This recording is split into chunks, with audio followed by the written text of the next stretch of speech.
Peace. Today,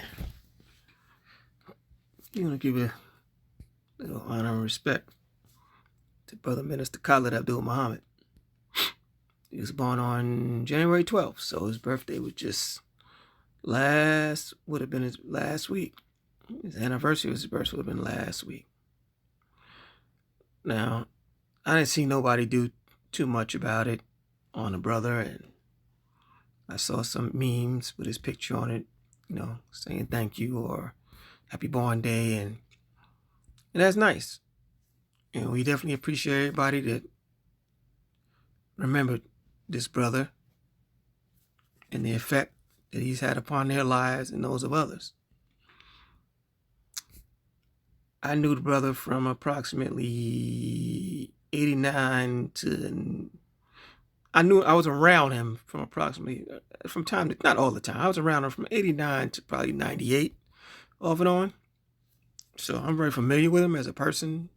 I ain't had no secret teaching from Brother Khallid or nothing like that. But all these pictures here are mine. I took all of these pictures.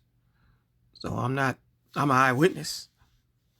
I'm not talking from what I heard somebody else say about brother. I've been around him, spoken with him, built with him, going places with him. We've done all that stuff. It's all good. I wasn't nobody special. And I don't pretend to be that. All right? But I got eyes and I got ears. And I'm going to tell you right now, nobody really understood what was going on back when it was going on. All right? We didn't understand what was going on. We too busy using these comparisons between him and Malcolm and shit like that, and it couldn't be nothing further from the. That's a terrible comparison. You know what I'm saying? No, he wasn't Malcolm, and the minister is not the Honorable Elijah Muhammad. Sorry, this is a whole different scenario that went down here. All right, and what Brother Khallid was trying to tell you is that, look, check this out. Nothing's going to happen until you make it happen. All right? No God is coming down from nowhere to save your ass. All right? Nobody's going to come deal with the enemy, but you're going to deal with the enemy. All right? Nobody's going to save your babies, but you saving your babies. All right? So all that sitting around waiting for a mystery God to provide a salvation, that's DOA. That's dead on arrival. All right. Justice is administered by people. All right. Judgment is administered by people. All right. And the problem we have now is we got a whole lot of people in cahoots with the very enemy they saying that they're supposed to be fighting, looking for favor from the very enemy they say they're supposed to be fighting. And if you look at now today, 20 some odd years later, it's readily apparent. The black shit turned to total bullshit.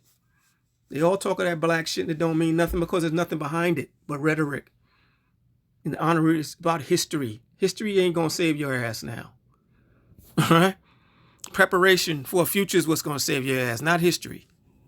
No, not trying to relive some ancient time in Kemet or some ancient time in Islam or some ancient time in America. All that shit is dead. All right? It's time to move on to new times, new experiences, and new actions. All right? We're not going to make it with the philosophies of your enemies. You're not going to make it with the philosophies of the Arab. You're not going to make it with the philosophies of the Greeks. You're not going to make it with the philosophies of the Africans. Not in the United States of America. That's over. This people is a new people that requires a different philosophy, a different activity, a different actions, a different type of man. All right? And making friends with everybody and having no criticism about nobody is not no way to build a nation and to build a community. Because right now you're honeycomb with agents, provocateurs, and downright just collaborators, mostly. Most of them just collaborators looking for a buck. Hustlers, pimps, dope heads, criminals. You got this criminal element took over the conscious movement. It's all hustlenomics now. Go in, grab the money, get out. Get your honorarium, get the hell out. So when you got a brother like Khallid that stood up and started calling niggas out, he was a problem because he's messing with our money. See, him, not just him. It was other. Baba Steve Coakley was the same way. They'll call you on your bullshit. All right? You talking about you for the people, you doing thus, thus, and so and so. You talking about you for the people, you administering vaccines to our children. You talking about Black Power and you administering vaccines for the Gates Foundation, the World Economic Forum. When you want to talk all this black shit to us, you talking about collective responsibility and Kwanzaa and all that bullshit, and you on the tail and you working for the enemy. This is the type of stuff Dr. Khallid was trying to warn you about. And it's still timely. Go listen to No Holds Barred. Listen to them last speeches he did. They 100% right and exact today. They foretold the situation you're going to be in today. All right, but Joe wasn't paying attention because, he said something about the minister. He criticized this one here. No, criticism is necessary for growth and development. Criticism is mandatory for growth and development. Criticism is necessary to get rid of these punk asses. They're about nothing but trying to line their pockets at your expense. They're not looking at a future for you and your children. They're looking for a future for themselves. They just have a little want some more Negroes. And they have no plan, no ideals, no anything that don't come out of the mind of a European. Your political leadership is all just European left-wing liberals. That's all they are. All your political leadership is left-wing liberals, left-wing ideas, European mentalities, wrapped up in Kwanzaa. Marxist ideology wrapped up in Kwanzaa. That's all you got. And you got a brother like this tried to warn you and did warn you.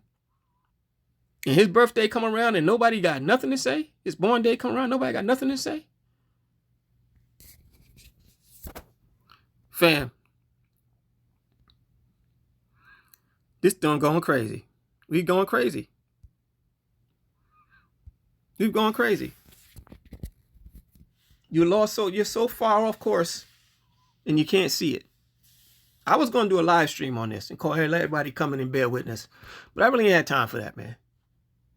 So I just want to add my little two cents to the brother. No, he wasn't. Let me tell you something. He wasn't the boldest, baddest black man on the planet. No.